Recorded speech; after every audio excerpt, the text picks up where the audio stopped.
Hello everyone. This story is about, what if Naruto had muted emotions and became a seal's master? Please like, share and subscribe for more. Also check the other fics I have uploaded. Now let's start. A flutter of his eyes is how Konohamaru started the day. He looked out his window and could see it was still dark, just a little sunlight peeking over the horizon. The young Sarutobi yawned as he stretched his arms to the sky, then swiftly removed his blue and green comforter. It was time to start his day.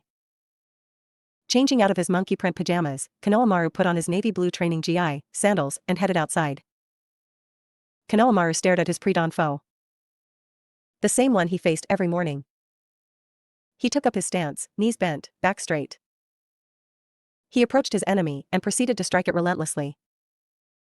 The first task of his morning routine was hitting a training dummy, and Konohamaru was diligent in his practice. Rhythmic thuds could be heard as Konohamaru followed the striking progression his grandpa showed him, paying attention to his footwork as well.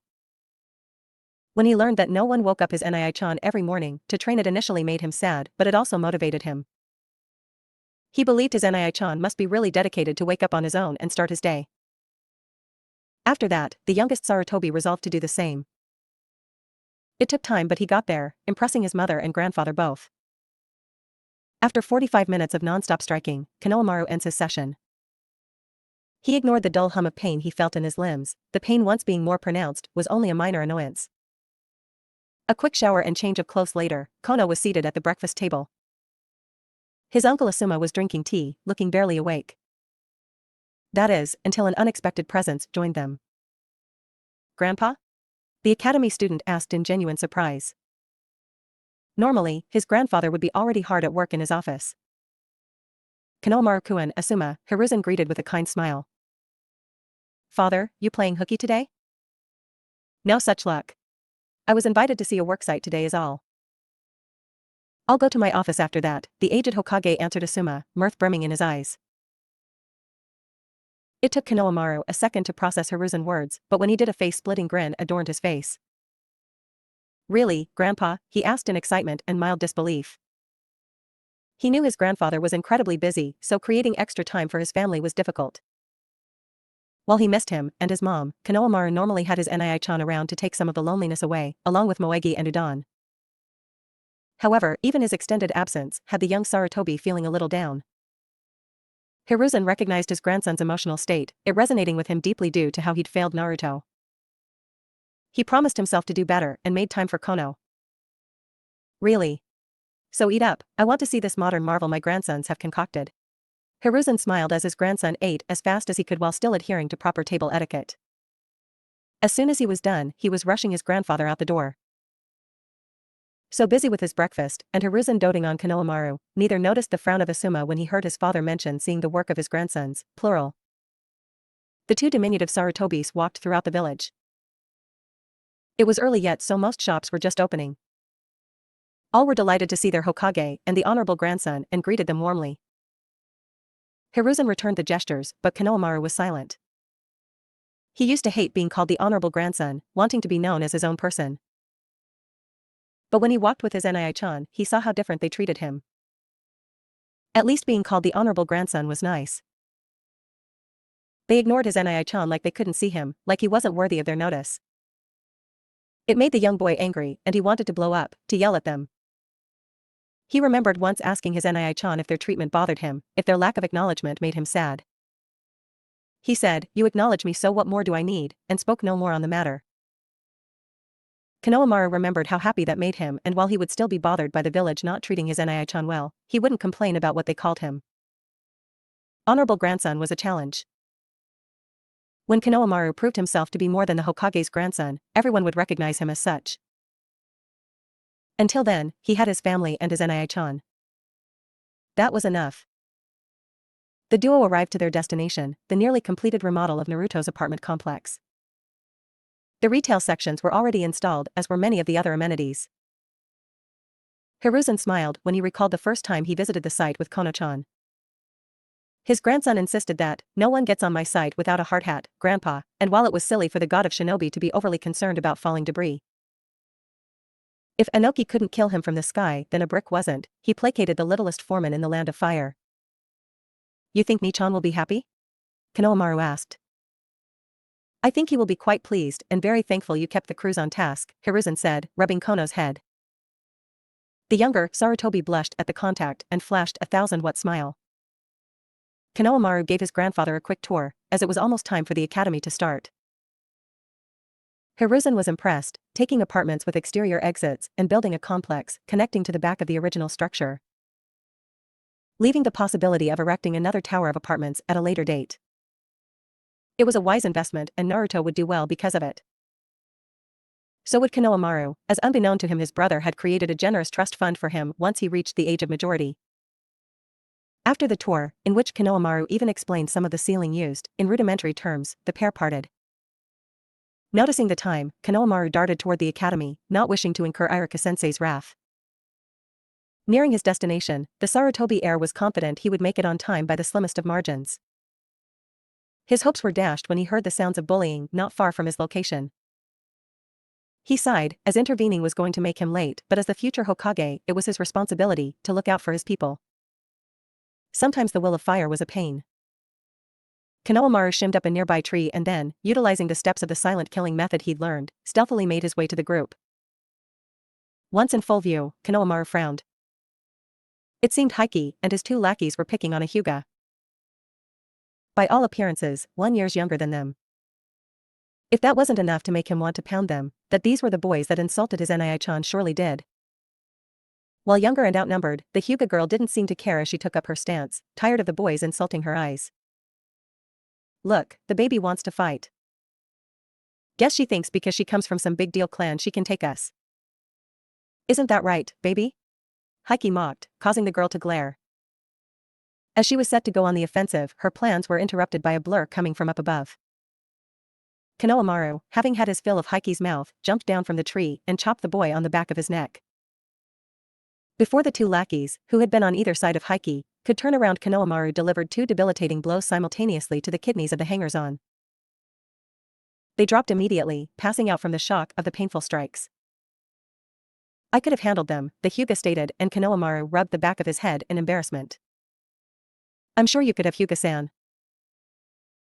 But as the future 6th Hokage, it's important I help out where I can. The Hyuga member wanted to scoff at the boy's pronouncement, but for some reason his bright smile was infectious and she couldn't. Hanabi-chan, a voice called out and the girl looked toward it.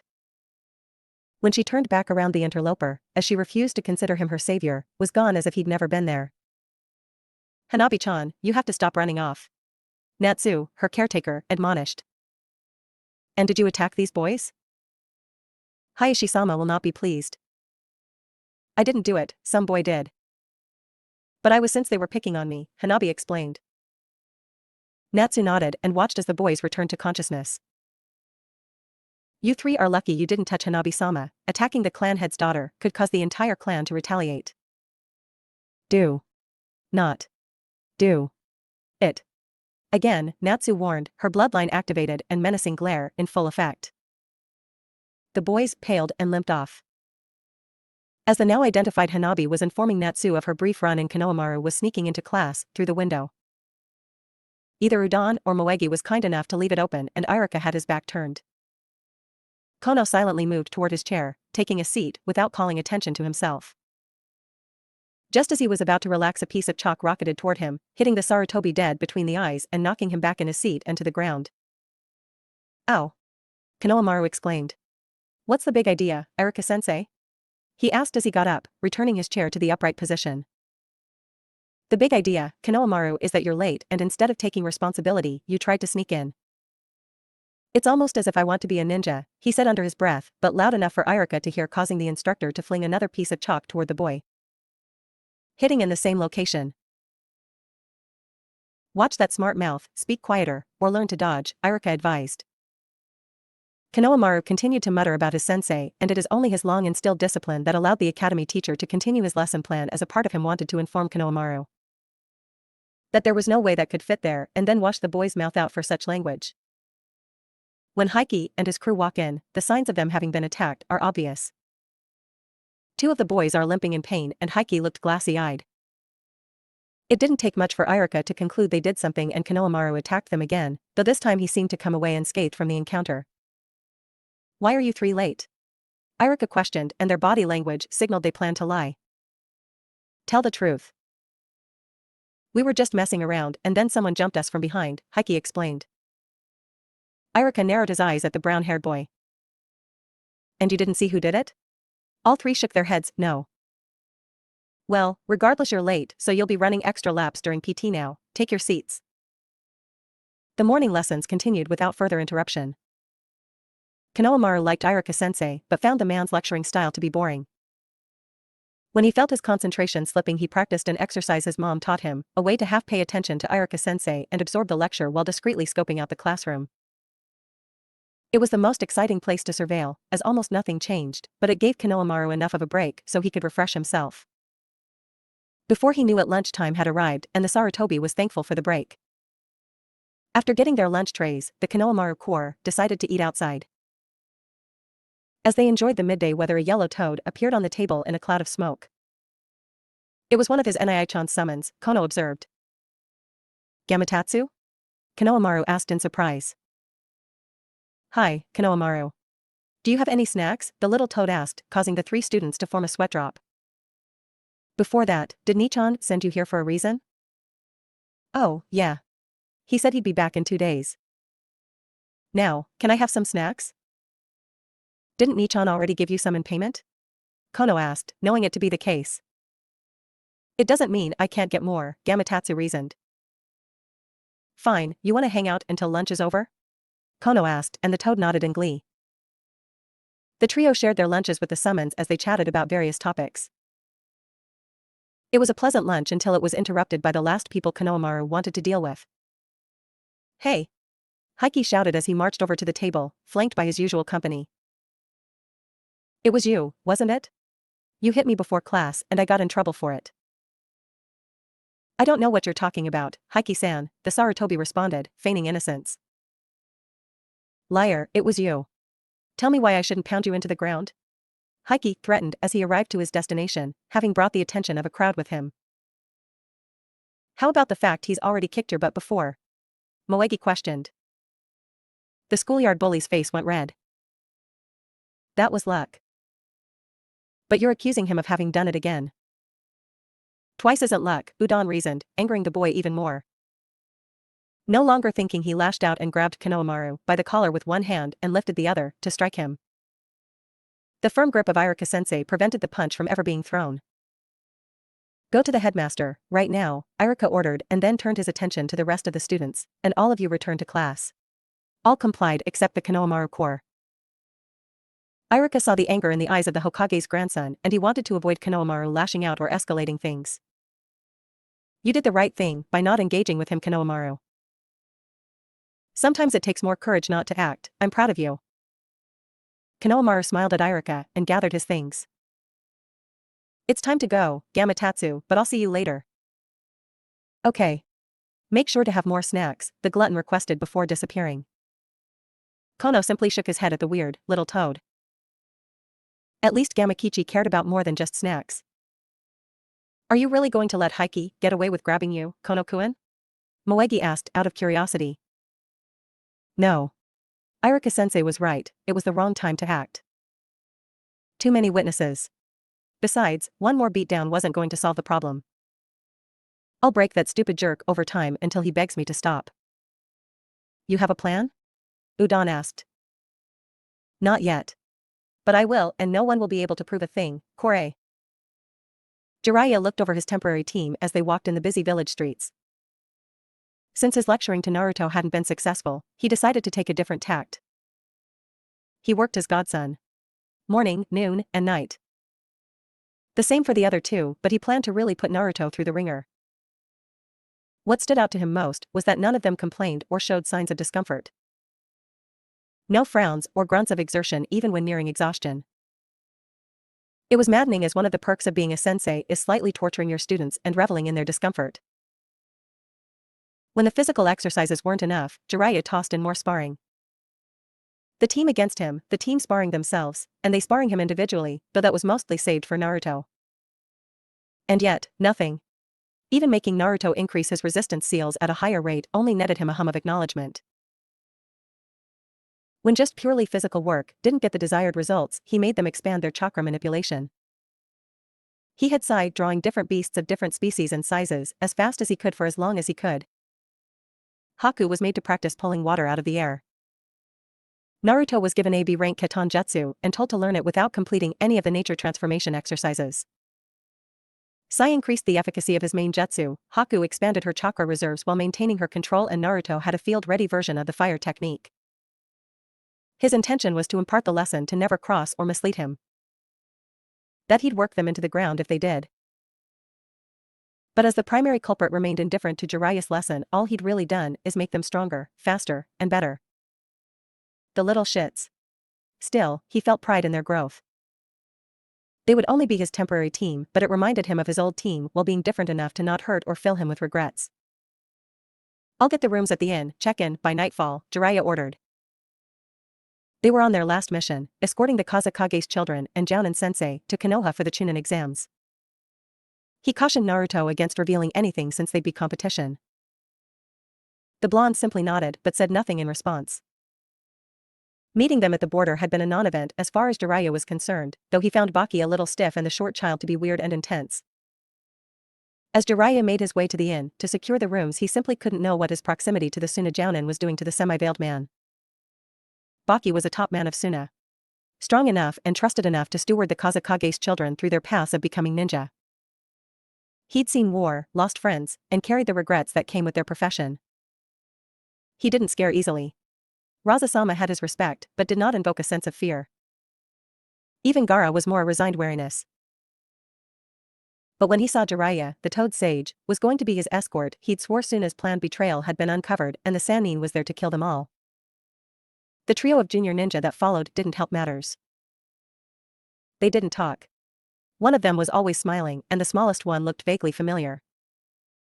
It set him on edge.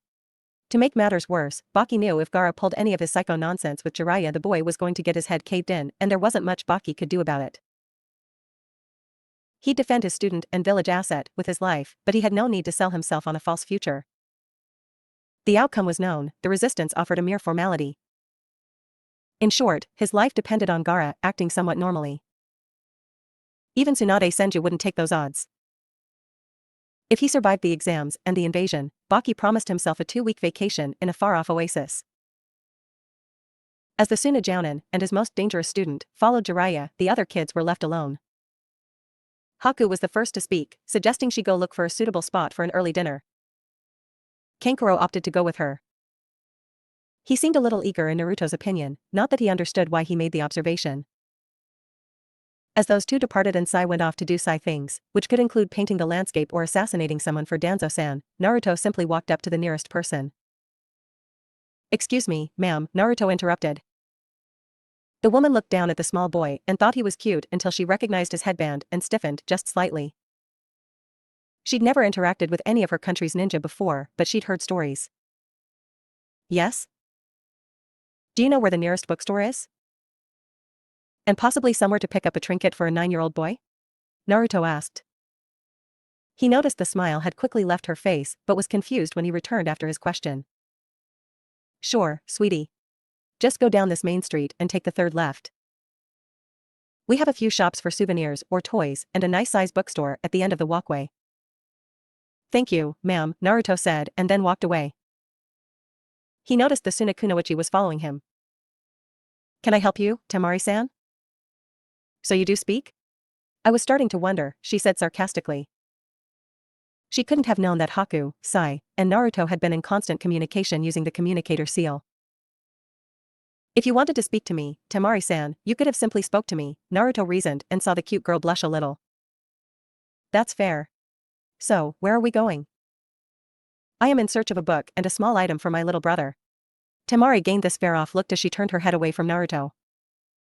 "It's nice," she started, "to think about your little brother while on a mission. Not everyone would do that." Temari thought Naruto didn't follow up on her statement out of a sense of decorum. In truth, he simply had nothing to add. As they passed by several shops, Naruto saw various toys that would appeal to a civilian, but nothing that would interest Kono-chan. He saw some porcelain masks that looked vaguely similar to the ones the ANBU wear, but Kono-chan could get that from his Kana-san. Temari watched as the sunshine blonde looked over the items. To a less astute person it would look like he was dismissing things without consideration, but she had a feeling the boy was doing the exact opposite. She watched him categorically reject a multitude of objects until he stopped rigid and pointed at something. "How much, sir?" Temari heard him ask, but didn't hear the price quoted back. The boy retrieved a frog wallet and gave a wad of Rio notes. The shopkeep put the item in the bag and finally she saw what garnered the Leaf Nin's approval, a pair of goggles. They were midnight blue, single lens. She had no idea why that was the right one but didn't bother to ask. After buying his item, the boy continued along to the bookstore, Temari right behind him.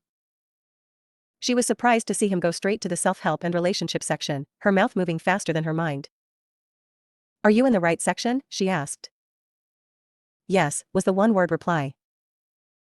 Like he did with the toys, her temporary companion breezed through multiple titles seemingly rejecting them. "What could you need from this section?" "You're pretty young to need a self-help book or one about relationships even." Naruto turned to her, his blue eyes peering into her teal orbs.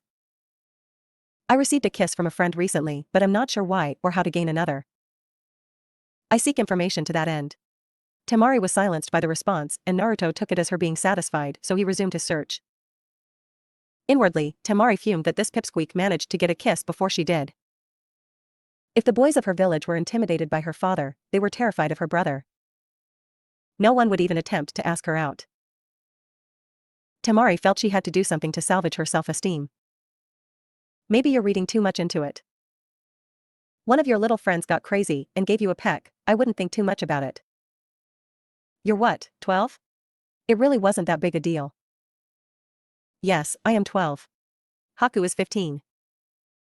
Even by your logic, her actions would be more considered than my own," Naruto spoke, never looking away from the bookshelf.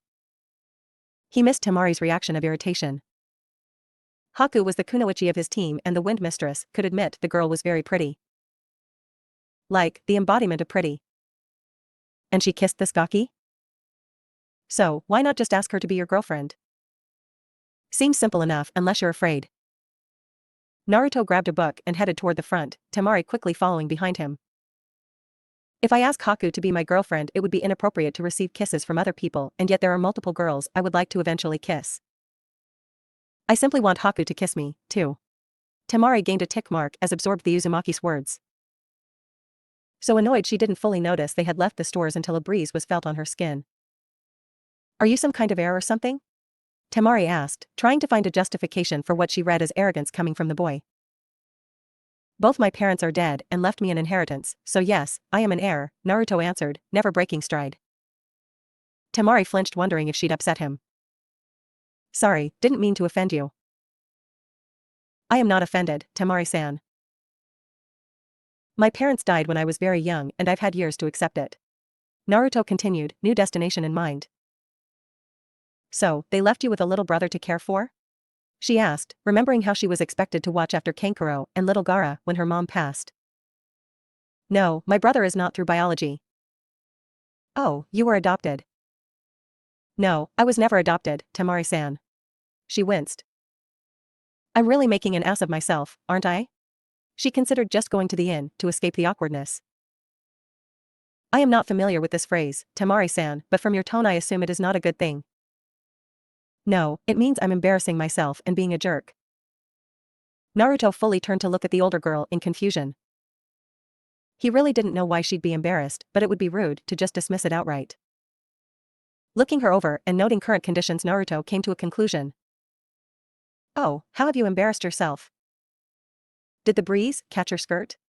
Temari blushed red at the question. "No, you pervert. Why would that be your guess?" "I could see no other reason for your embarrassment and many would be, so if strangers got a look at their panties. Or proof you weren't wearing any." An embarrassed anger surged through Temari as she protested, "Of course I'm wearing panties." Naruto nodded as he continued walking but did think deeply about her words. Of course would imply the following words would be obvious. However, Hinata-chan had informed him she didn't wear panties, so it wasn't a given that all kunoichi did. Naruto reasoned it was possible Hinata-chan hadn't told him the truth in an attempt to make a joke or prank him. There was really only one way to know, and as he'd already quoted her his charge for medical services, he'd only have to find a reason to provide them. Naruto continued to consider his dilemma as Temari, and he entered a small tavern. Temari, still embarrassed, never asked how Naruto knew to come here as the rest of his team and Kankuro were already seated. She noticed her brother looked sad for some reason. When the brother and sister pair made eye contact, they asked simultaneously, "What's wrong with you?" Each answering just as fast. "I'll tell you later." Temari's blush continued to recede while Kankuro's look of depression remained the same. Dinner came and went. Haku made sure to get takeout for the three that hadn't joined, and well before nightfall, the ninja arrived at the inn. After checking in with Jiraiya, Naruto went to the roof to read, not wanting to show Haku his new purchase. Sai followed his friend, wanting to work on his own side project. Haku stayed in their shared room while Temari and Kankuro adjourned to their own, with a silent Gaara sitting and staring at nothing in particular. "Okay, we're alone now, Kankuro." "What happened?" "The leaf kunoichi. I was giving her my grade A stuff, my best material, and she just turned me down flat." "You're depressed because a girl you meet hours ago didn't fall for your crappy pickup lines?" "Seriously?" Temari asked in disbelief. "She's so hot," was Kankuro's defense. "She's somewhat attractive, don't overstate things," Temari retorted carelessly. When she reconsidered her words, she wondered why she was running down a girl she'd already, internally, admitted was incredibly pretty. "She's a smoke show, and that's a fact." "Temari, I'm in love." "You're both annoying," Gaara finally spoke. He'd love to threaten to kill them. He'd love to simply kill them and be rid of their company, but Baki made it clear that should he indulge in any such activities before the exam, the tall Konoha ninja would execute him without fail. Something even his father would have difficulty with. It set Gaara on edge, and Mother was being uncharacteristically quiet. He didn't like it, any of it. He decided to go to the roof to be alone before he killed someone by accident. "Couldn't you just ask?" Sai posed his question as he applied his oil-based paint to canvas. One of the benefits of having a seal master for a friend was it made packing his art supplies easy and convenient. "I considered that approach. I concluded that much like my offers to have sex at a future date, it may be indelicate to simply ask. It also feels cumbersome," Naruto answered while reading the introduction to his new book, Escalation of Affection, a treatise on the transition from platonic to romantic love. "Cumbersome?" Sai asked as he thought about the dilemma. "Are you concerned about rejection? Was her unprompted willingness causal in your enjoyment?" "It is not a variable I can rule out, but as I was taken by surprise and only have one case, data is limited. Still, we must consider that you not only want future kisses, but you want Haku to want to kiss you." "Are you sure this is worth it?" Sai asked earnestly. He hadn't gotten his friend's interest in this realm of human expression. It seemed like more trouble than it was worth. "I would be vehement in my assurance that it is, Tebeo," Naruto answered, muttering the last part. Neither boy was alarmed when the redhead Suna ninja arrived on the roof. He took to one corner and made no effort to converse with them, so they let him be. As late evening transitioned into early night, Sai packed up his materials and went back to the room. Naruto resolved to stay, utilizing a flashlight to continue reading. In the back of his mind, he resolved to find a way to read in the dark without need of a set appliance. Gaara had come to the roof to be alone, but once he arrived his attention fell onto the two boys there already. They felt empty and it bothered him. He was not used to apathy, and it made him wonder if these people were simply good at masking their intent to harm him. Seeing that the blonde was going to stay, he decided to approach him. "Why do you feel empty?" "I don't know what that means," Naruto said as he continued reading, but found the question odd. "You have no emotions, not in the entire time you've been in my presences have you shown any? Is this a trick by my father to lower my guard?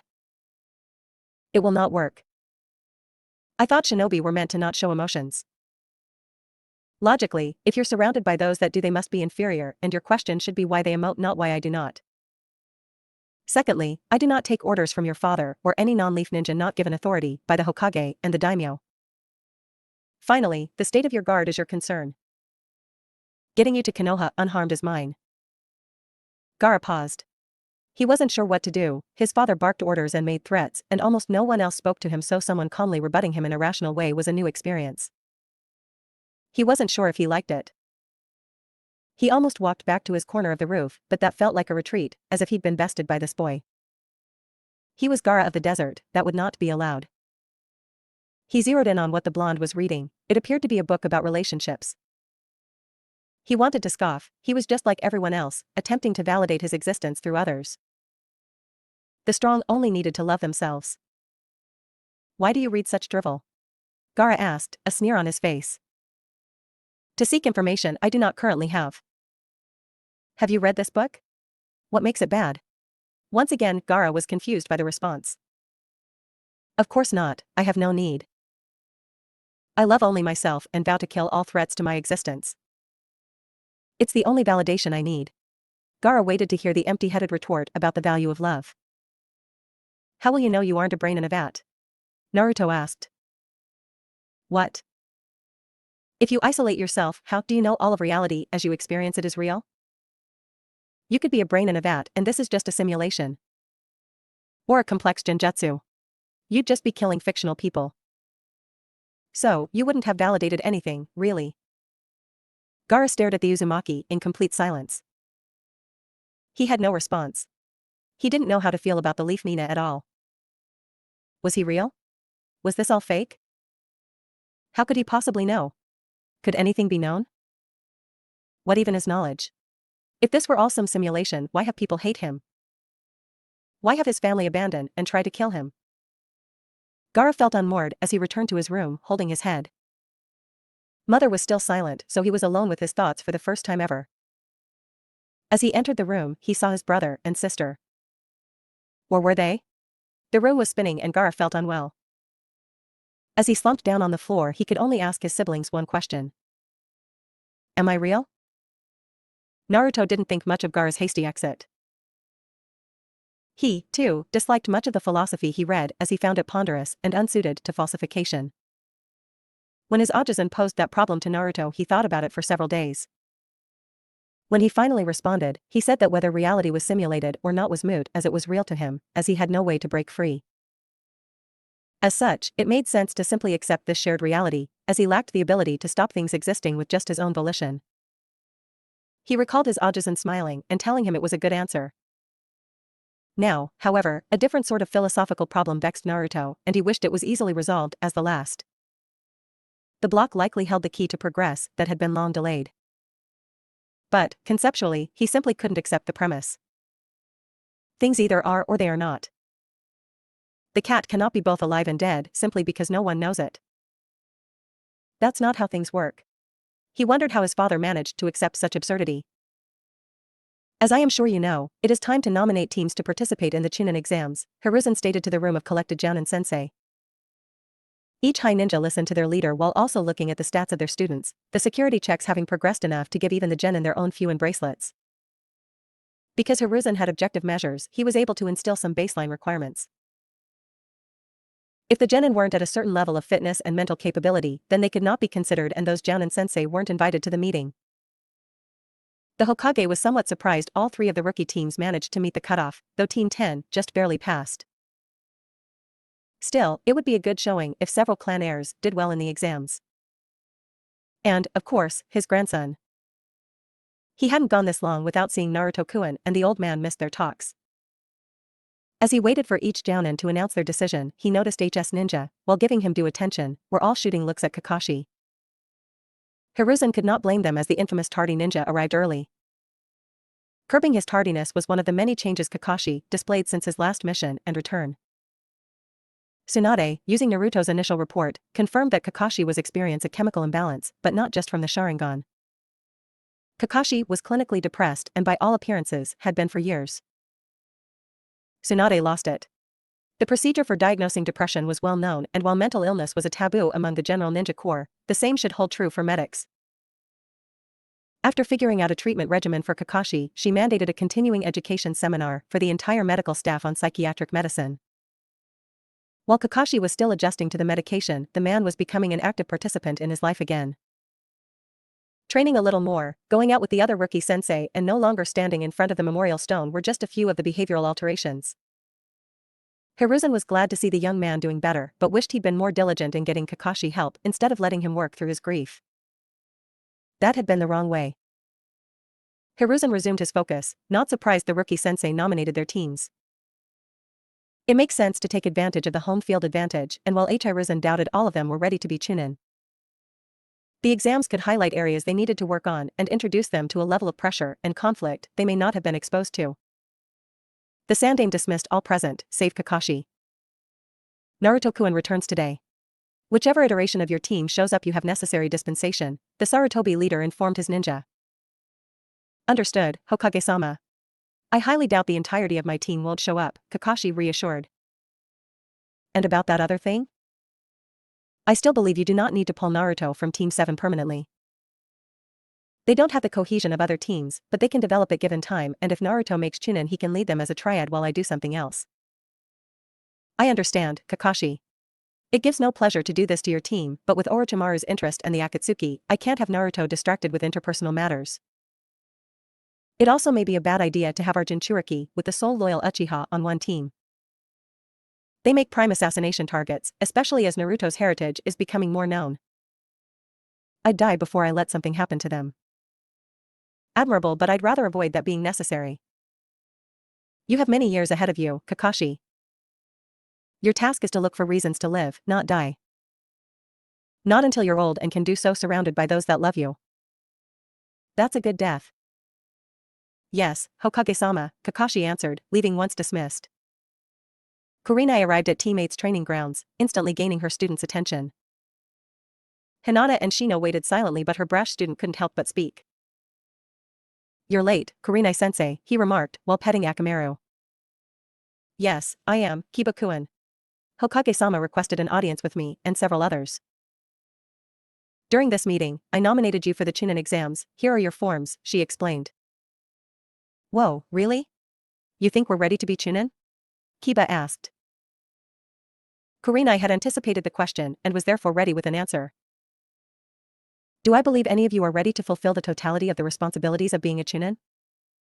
No. But if that were the standard, most people wouldn't be Chunin until their 20s. It is a position you learn and grow into.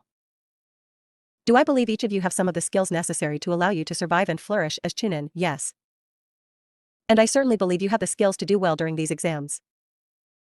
I would not have nominated you if I didn't. Each student nodded, feeling more confident about attempting the promotional exam. Now, you each have a week to decide if this is for you, and if you decide it is not, there is no harm done. I will tell you, each rookie team and Madogai's Team 9 has also been nominated, so keep that in mind. Any questions? Her 3 students answered in the negative. Well, no training or missions for the rest of the week. Follow the instructions on the applications if you decide to entire. Saying her piece, Kurenai departed. Asuma's arrival awoke his 2 ninja, and he almost decided against telling them about the nomination. Ino was hanging upside down from a tree branch doing sit-ups. Her transformation had been surprising and gratifying. Seeing how much she'd progressed in just a few months made him wish he'd pushed them harder from the start. On paper, the Sarutobi knew his was the weakest team in terms of straight combat, but he hoped their teamwork would pull them through. You've been nominated for the Chunin exams. They start in exactly 1 week. If you want to participate, follow the directions on the applications. Troublesome, do we have to? No. This is optional, Shikamaru, but most genin consider it an honor to be nominated. Especially as a rookie. Team activities are suspended for the time being. Good luck. Sasuke barely paid attention to Kakashi when he informed them about the Chunin exams or that Naruto would be back to take it with them. He didn't care about a nominal promotion, rising up the ranks wasn't one of his goals. But the exams could show how much he's improved or challenge him to grow even stronger. He knew they were not a normal team, and there was a reason Naruto was the one pulled away. It was a sign the Hokage, Kakashi, or both thought Naruto was so ahead of them that they held him back. That realization burned the Uchiha to his core, as his pride was one of the few pillars he had to prop himself up. That very pride had been shaken during his time as a genin. Not only Naruto outshining him, but also almost dying. That he'd been willing to sacrifice his life and his dream for a teammate didn't surprise him, but it put into sharp relief if he didn't get better quickly he may not live to face Itachi. A part of him wondered if being on a team had made him less diligent, more comfortable with the status quo. He had to get revenge, to bring Itachi to justice. But he would not become like Itachi in order to do so. That meant he had to get stronger, and the Chunin exams was just the place to do so. Sakura was in the midst of a surprising revelation of her own. Not until Kakashi-sensei assured them that Naruto would take the exam with them did she feel confident enough to truly try. She didn't think she was ready to be a Chunin but felt she could do well with her entire team. It was weird, her feelings for Sasuke-kun had been such strong motivation that it initially puzzled her. But she was too smart to stay unaware, conclusions coming as swiftly as the questions that spurred them. She admired Sasuke-kun. Believed in him. But she also realized his mentality was one that took on challenges head-on, committed to overcoming them with his abilities. This meant if you weren't up to his level, then his way could leave you out of your depths. She didn't think he was indifferent to her welfare, him jeopardizing his life to save her is testament to that. He simply didn't consider the consequences of his approach. Naruto was different. He looked for ways to make every situation more favorable to him, to the team. His primary weapon was his intellect. Problems were broken down, recontextualized or reshaped until he had the greatest advantage. She felt much more secure with that approach. He wasn't weak, but he didn't seek every instance to prove his strength. Sasuke-kun may lay down his life for her, but Naruto would do his best to make sure it didn't come to that, and ultimately, she didn't want a martyr. The two boys presented such stark paths to be a ninja, and she didn't feel she was close to either, skill-wise. But where Sasuke-kun's way made that reality glaringly obvious, Naruto's was more inclusive. She didn't feel useless, just not quite there, yet. She hoped Sasuke-kun would listen to Naruto if the situation called for it. She hoped she'd have the courage to back Naruto if it came to it. Baki waited for his check-in to be completed. Waited and watched. Konoha had a reputation for being the good and kind shinobi village. It was pure hogwash, uncut propaganda meant to drum up business. Every other ninja village knew this, accepted it as holy writ that Konoha lies. And yet, it is so easy to be lured by that lie, seduce by its simple charms. Baki had been so worried about Jiraiya he didn't even pay attention to the younger ninja with him. But how could he know Jiraiya was assigned a team of demons? Oh, those blank faces hid their true nature well, but Baki was a seasoned veteran. He'd seen evil, done worse, and knew the depths of human depravity had no bottom. But at least everything he'd ever done gave his victims a fighting chance. Not these devils. One conversation is all it took to turn his violently psychopathic Jinchuriki into a dyed-in-the-wool nihilist unconvinced anything around him mattered. Baki would never forget the experience of being pulled from sleep by a wild-eyed Gaara informing him God was dead and that they had collective killed him. He didn't even know Gaara believed in God. Broken. The blonde devil broke Gaara. Then there was Kankuro. The once cocksure youth was depressed over the kunoichi. In what must have been the most interesting deployment of a honeypot in shinobi history, the girl managed to seduce his student without actually showing the least bit of interest in him. This, too, had something to do with the blonde one. Constantly, Kankuro would look at the object of his affection, then at the small blonde, before asking Temari, him, in total denial. She would nod and Kankuro would sink further into his depression. The blonde had to be some TNI prodigy meant to mindfuck the competition before the exams. Those cold blue eyes were reminiscent of something and Baki wondered if he buried the memory because it was simply too evil to remember. Lastly, was Temari. His sane, strong, dedicated, and sane kunoichi. She often made him proud, made her village proud. Baki thought she'd escaped the impact of the three devils. Her mental fortitude too high, her will too strong to fall for their games. But he'd been wrong. As the blonde, manipulation prodigy, worked her over right before his eyes. Temari-san, Naruto said, looking at the Suna kunoichi in the eyes. He really liked her eyes. Yes?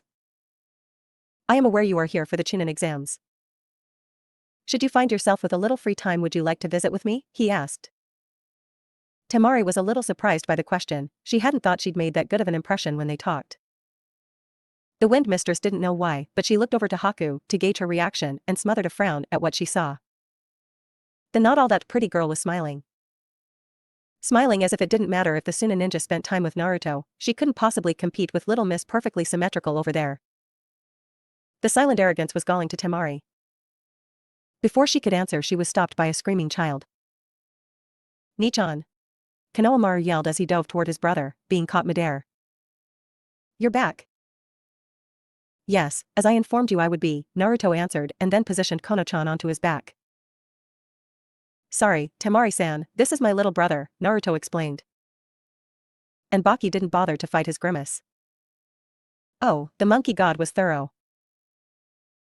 Using Temari's strained relationship with Gaara to manipulate her was low, and by all appearances it worked.